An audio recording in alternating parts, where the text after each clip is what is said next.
Welcome to our channel. Today we how to enable Stripe invoicing for digital product payments, beginner guide step by step clearly.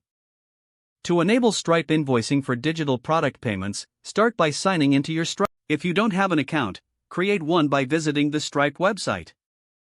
Once logged in, navigate to the dashboard.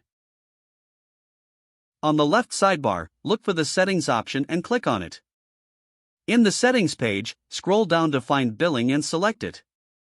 Within the Billing section, locate the Invoicing option. Click on Invoicing to access the invoicing settings. You will see an option to enable invoicing.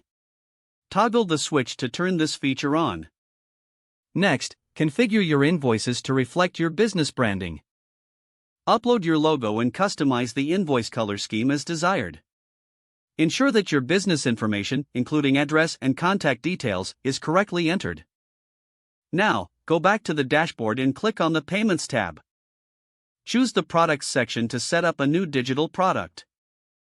Click on the Add Product button and fill in the product details. Select one-time payment as the pricing model for digital products. After setting up the product, go back to the Invoicing, locate Invoice settings and set your preferred payment terms.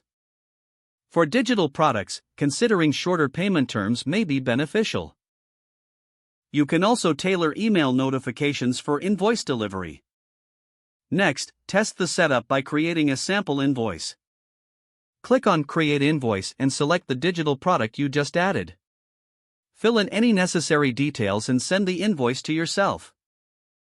Check your email to ensure you receive the invoice as intended. Review the invoice for accuracy in details and branding. After confirming it looks good, you're ready to use Stripe invoicing for your digital products.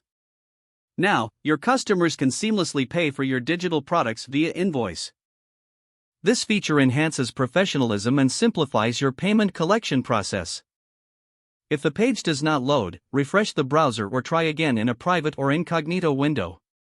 Don't forget to like this video and subscribe to our channel for more step-by-step tech guides.